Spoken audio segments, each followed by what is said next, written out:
ಮಂಡ್ಯದ ಮದ್ದೂರು ಈಗ ಹೆಂಗಿದೆ ಅಂತ ಕೇಳಿದ್ರೆ ಬೂದಿ ಮುಚ್ಚಿದ ಕೆಂಡದಂತಿದೆ. ಆ ಬೂದಿನ ಸ್ವಲ್ಪ ಸರ್ಸು ನೋಡಿದ್ರೆ ಒಳಗೆ ನಿಗಿ ನಿಗಿ ಕೆಂಡ.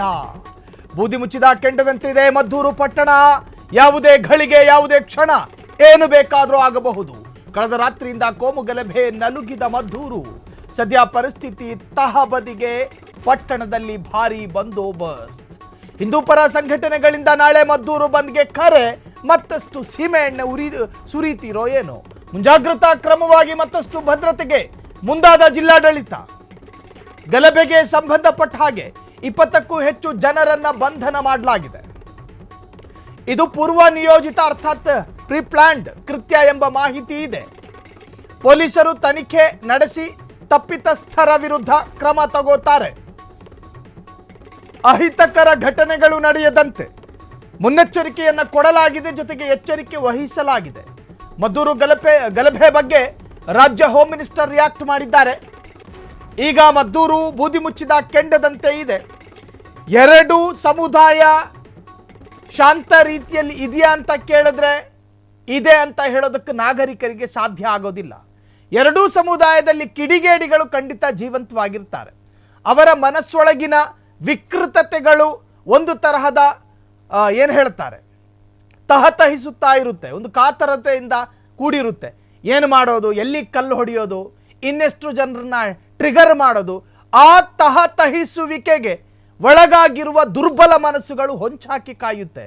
ಇವತ್ತು ರಾತ್ರಿ ಯಾವುದಾದ್ರೂ ದೇವಸ್ಥಾನಕ್ಕೆ ಕಲ್ಲು ಹೊಡೆದು ನಾಳೆ ಮತ್ತೊಮ್ಮೆ ಗಲಭೆ ಉಲ್ಬಣಗೊಳ್ಳೋ ಥರದ ಪ್ರಯತ್ನಗಳು ಒಂದಷ್ಟು ಜನ ಮಾಡ್ತಾರೆ. ಆದರೆ ನಮ್ಮ ರಾಜ್ಯದ ಇಂಟೆಲಿಜೆನ್ಸ್ ಏನು ಮಲಗಿರುತ್ತೋ ಅಥವಾ ಪೊಲೀಸ್ ಇಲಾಖೆಗೆ ದೂಷಣೆ ಮಾಡಿಯೂ ಪ್ರಯೋಜನ ಇಲ್ಲ ಬಿಡಿ. ಇಂಟೆಲಿಜೆನ್ಸ್ ಸದಾ ಮಲಗಿರುತ್ತೆ ಅನ್ನೋ ಅಭಿಪ್ರಾಯದಲ್ಲಿ ನಾವಿದ್ದೀವಿ. ಕಾರಣ ಇಷ್ಟು ದೊಡ್ಡ ಮದ್ದೂರು, ಸೌಹಾರ್ದತೆಗೆ ಹೆಸರಾಗಿರ್ತಕ್ಕಂತಹ ಮದ್ದೂರು ಒಂದು ಏಕದಂತ ಅಥವಾ ಅಲ್ಲಾಹನ ಹೆಸರಿನಲ್ಲಿ ಎರಡೂ ಸಮುದಾಯ ಕಚ್ಚಾಡ್ಕೊಂಡು ಬೀದಿಲಿ ಸಾಯ್ತಾರೆ ಅನ್ನೋದಾದ್ರೆ ನಿಜಕ್ಕೂ ಕೂಡ ದುರಂತ, ಅತಿ ವಿಪರ್ಯಾಸ. ಈ ಬಗ್ಗೆ ಗೃಹ ಸಚಿವರು ರಿಯಾಕ್ಟ್ ಮಾಡಿದ್ದಾರೆ, ನೋಡ್ಕೊಂಡು ಬರೋಣ. ಮದ್ದೂರಲ್ಲಿ ಲಾಠಿ ಚಾರ್ಜ್ ಆಗಿರುವಂಥದ್ದು ಜಾಸ್ತಿ ಉದ್ವಿಗ್ನ ಪರಿಸ್ಥಿತಿ ಏರ್ಪಡಿಸಿದೆ. ನಿನ್ನೆ ರಾತ್ರಿ ಗಣೇಶನ್ ಬಿಡುವಾಗ ಒಂದಿಷ್ಟು ಕಲ್ತೂರಾಟ ಆಗಿತ್ತು.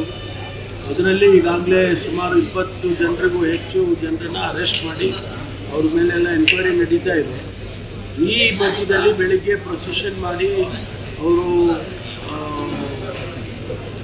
ಅನೇಕ ಯಾರ್ಯಾರು ಸೇರಿದ್ದಾರೆ ನನಗೆ ಗೊತ್ತಿಲ್ಲ. ಅವರು ಹಿಂದೂ ಸಂಘಟನೆ ಅಂತ ಹೇಳ್ತಿದ್ದಾರೆ. ಅದನ್ನು ತನಿಖೆ ಮಾಡಿಕೊಂಡಾಗ ಗೊತ್ತಾಗುತ್ತೆ. ಮೊದಲು ಕೂಡ ಅಲ್ಲಿ ಮೇನ್ ರೋಡಲ್ಲಿ ಬ್ಲಾಕ್ ಮಾಡಿದ್ದಾರೆ ಅಂತ ಕೇಳಿದ್ರು. ಅದನ್ನೆಲ್ಲ ಪೊಲೀಸ್ನವರು ತೆರವು ಮಾಡೋದಕ್ಕೆ ಪ್ರಯತ್ನ ಮಾಡಿ ಅವ್ರಿಗೆ ಮನವೊಲಿಸೋದಕ್ಕೆ ಪ್ರಯತ್ನ ಮಾಡ್ತಾ ಇದ್ದಾರೆ. ನಾನು ಕೂಡ ಫೀಲ್ ಮಾಡ್ತೀನಿ. ಏನೇ ಯಾರ್ದಾದ್ರೂ ಈಗ ಯಾರೋ ಕಲ್ಲು ಹೊಡೆದ್ರು ಅಂತ ಹೇಳ್ಬೋದು, ಅವ್ರನ್ನ ಅರೆಸ್ಟ್ ಮಾಡಿದ್ರು. ಮತ್ತು ಇನ್ನೂ ಏನಾದರೂ ಕೂಡ ಅದರಲ್ಲಿ ತಪ್ಪು ನೆಪ್ಪು ಇದ್ದರೆ ಅದರ ತನಿಖೆ ಮಾಡಿ ಕ್ರಮ ತಗೊಳ್ತೀವಿ.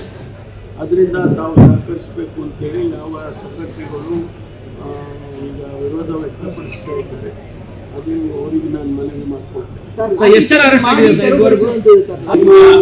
ನಿಮ್ಮ ಶಾಂತಿಯನ್ನು ಕಾಪಾಡುವಾಗ ಒಂದು ಹಂತದವರೆಗೂ ಪೊಲೀಸರು ನೋಡ್ತಾರೆ. ಅದು ಆ ಹಂತ ಮೀರಿ ಹೋದಾಗ ಅವರು ಅವ್ರದ್ದೇ ಆದಂಥ ಕ್ರಮಗಳನ್ನು ಅಂತಾರೆ. ಅದು ಏನು ಬೇಕಾದ್ರೆ ಆಗ್ಬೋದು. ಅದರಲ್ಲಿ ನಿನ್ನೆ ಅವರು ಇವತ್ತು ಬೆಳಿಗ್ಗೆ ಲಾಠಿ ಚಾರ್ಜ್ ಮಾಡಿ ಡಿಸ್ಪರ್ಸ್ ಮಾಡಿದ್ದಾರೆ.